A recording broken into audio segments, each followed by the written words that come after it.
Allahu Akbar. Bekasi Square, kaifa halukum? Waduh, nggak ada yang bisa jawab ya. Saya adalah salah satu, saya perkenalkan, saya Kalis dari Purwakarta dan saya adalah salah satu makhluk bumi yang sangat tidak setuju ketika Bekasi dibully. Orang-orang yang ngebully Bekasi ini mereka nggak tahu kalau Bekasi itu melahirkan orang-orang hebat. Seperti Raja Tarusbawa, sang pendiri kerajaan Sunda. Terus kemudian para pejuang yang melawan para penjajah. Sampai perjuangan mereka diabadikan dalam puisinya Pujangga Besar Khairil Anwar yang berjudul Kerawang Bekasi. Sampai akhirnya Bekasi dapat julukan Kota Patriot. Presiden Komunitas Stand Up Indo Bang Awe dari Bekasi. Kurang keren apa Bekasi men?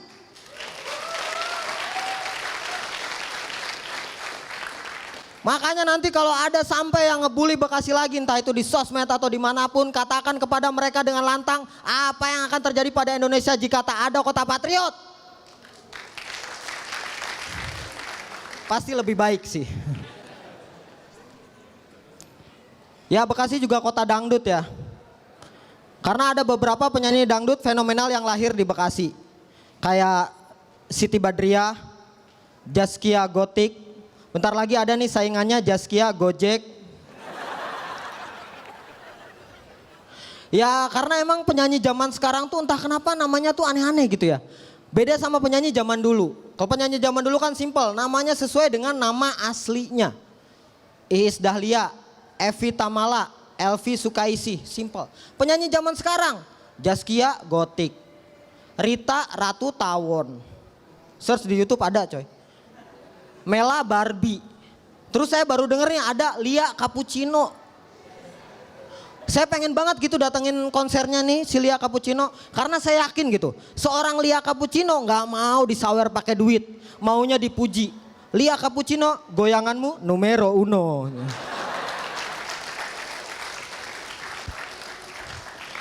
Ya saya beberapa kali nonton konser dangdut indie, dangdut lokal gitu ya. Dan entah kenapa gitu tiap nonton konser tersebut selalu aja ada tingkah laku personil bandnya yang bikin saya tuh bingung gitu. Mereka tuh suka heboh sendiri gitu, melakukan kegiatan yang saya nggak ngerti fungsinya apa. Kayak waktu itu tuh saya lagi nonton konser nih, biduannya nyanyi lagu Si Malakama. Oh, biduannya nyanyi bukan begitu, trak trak dung trak dung trak dung trak, icikiwir, icikiwir, icikiwir. Ini saya yang nonton nih, kenapa sih nih orang heboh sendiri. Dan saya nih yang tadinya datang itu pengen fokus nonton biduannya goyang, jadi nggak fokus karena si kampret ini. Jadi ngeliatin dia gitu sepanjang, masa dia sepanjang lagu tuh kayak gitu sampai biduannya selesai nyanyi. Bagaikan buah si malakama ayeu, ayeu, ayeu, ayeu. Apa coba maksudnya? Dan tak kenapa ya, lagu dangdut ini pasti punya beberapa kosakata yang saya sampai sekarang nih nggak ngerti tuh fungsinya apa, maknanya, makna kosakata tersebut apa? Icikiwir lah, trak tak dungces, ayeu, apa coba ini maknanya? KBBI aja, Kamus Besar Bahasa Indonesia nggak pernah nerbitin definisi kosakata tersebut. Jadi saya tuh pengen gitu minta tolong mereka nih kalau bisa bikinlah kamu sendiri gitu. Biar kita tuh sebagai penonton juga bisa nikmatin ya. Bisa ngerti gitu apa yang mereka lakukan di atas panggung. Apa yang mereka katakan di atas panggung bisa ngerti. Atau kalau mereka nggak mau bikin kamu sendiri. Tiap mereka gelar konser di bawahnya kasih subtitle. Jadi kan enak.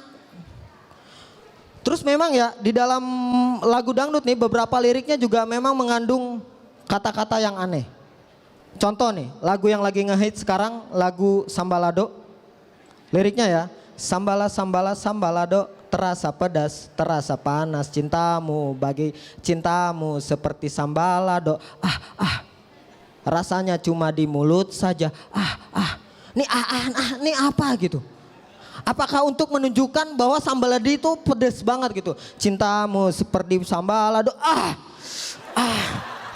pedas banget. Atau Sambalado ini adalah penemuan ini, proses penemuan ide sang penemu liriknya. Jadi dia lagi nulis lirik, cintamu seperti sambalado. Apalagi ya? Rasanya cuma di mulut saja. Akhirnya ahnya ditulis. Padahal nih ya, nggak usah pakai ah juga lagunya udah enak tahu. Apalagi diganti pakai Ichikiwir. Coba ya.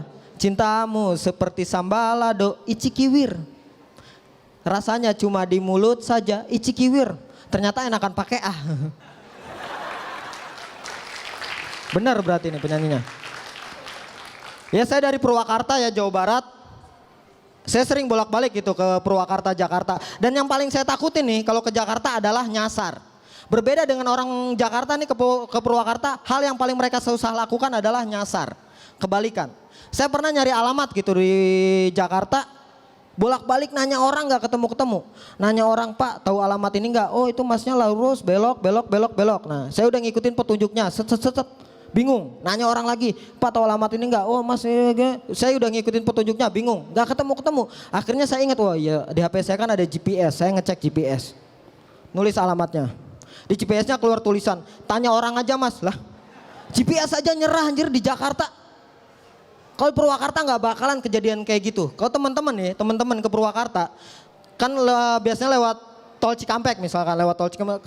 Teman-teman keluar gerbang tol Cikampek nih ke kanan, itu kan udah arah ke Purwakarta. Itu dari situ mau ke kota itu lurus terus nggak belok-belok. Udah tinggal ngikutin jalan aja. Bahkan di kotanya kalau kemana-mana juga lurus-lurus aja, belokannya dikit. Dan Bupati Purwakarta nih ya sangat mencintai sekali budaya Sunda. Dan segala sesuatu yang berkaitan dengan zaman baheula. Sampai-sampai nih sekolah Purwakarta yang sekarang itu namanya semua diganti pakai tokoh-tokoh Sunda zaman dulu. Nih saya ada data-datanya. Karena saya juga nggak hafal, namanya susah-susah coy. Saya keluarin datanya ya. Salah, sebelah sini. Ini ya. SMA Negeri 1 Purwakarta dirubah menjadi SMA Negeri Sri Baduga Maharaja. Wow. SMA Negeri 2 Purwakarta nih sekarang namanya jadi SMA Negeri Prabu Niskalawastu Kancana. Terus SMP Negeri Pleret Purwakarta jadi SMP Negeri Ki Gedeng Luragung, kayak nama bis. Terus nih SMP Negeri 3 Pasawahan jadi SMP Negeri Maharaja Raga Mulia Luhur Prabawa. Gila panjang banget men. Maharaja Raga Mulia Luhur Prabawa. Menurut saya nih salah satu fungsinya selain untuk mengenalkan pelajar Purwakarta terhadap tokoh-tokoh Sunda, juga untuk mencegah tawuran antar sekolah di Purwakarta. Kalau di Jakarta kan gitu ya. Sekolah mana lu? Sekolah negeri sekian sekian sekian. Wah musuh berantem, jebret jebret berantem. Purwakarta nggak bakalan kejadian kayak gitu men. Mana sekolah mana sih? Wow. Ini jawab. Sekolah negeri naon ya? Kela negeri naon. Oh, bener. Ki Gedeng Luragung. Temennya bilang, coy itu kan nama sekolah lain coy. Sekolah kita kan Prabu Niskalawastu Kencana. Ya gitu, perasaan itu mah nama SMP dah. Wah, akhirnya debat sendiri. Tapi yang dirubah tuh bukan cuma nama sekolah aja gitu. Tapi seragam sekolah nih di Purwakarta juga sekarang tuh dirubah gitu. Jadi ala-ala Sunda gitu. Serius deh, kalian boleh cek di Google atau datang ke Purwakarta sendiri. Sekarang pelajar Purwakarta nih kalau hari Rabu sama Kamis yang ceweknya tuh pakai kebaya, yang cowoknya pakai baju kampret namanya, hitam-hitam. Hitam-hitam semuanya. Makanya nih dari sini mungkin aja ya semua sistem sekolah di Purwakarta jadi dirubah semua gitu. Kembali ke zaman dahulu. Oh. Jadi nanti Purwakarta tuh siswanya udah nggak manggil guru, bapak guru atau ibu guru, manggilnya Kisanak.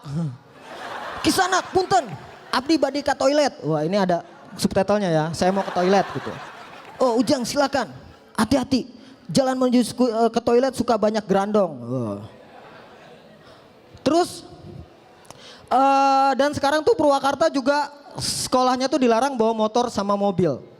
Wah makanya nanti jangan heran kalau ada siswa di Purwakarta yang ke sekolah naik Raja Wali. Yang paling keren kalau kayak gini apa? Kalau ada pertukaran pelajar. Pelajar dari luar datang ke Purwakarta. Ke sekolah naik naga. Wah ini pasti dari perguruan Dragon Ball. Saudara jauhnya Piccolo. Oke sekian dari saya sekali info. Assalamualaikum warahmatullahi wabarakatuh.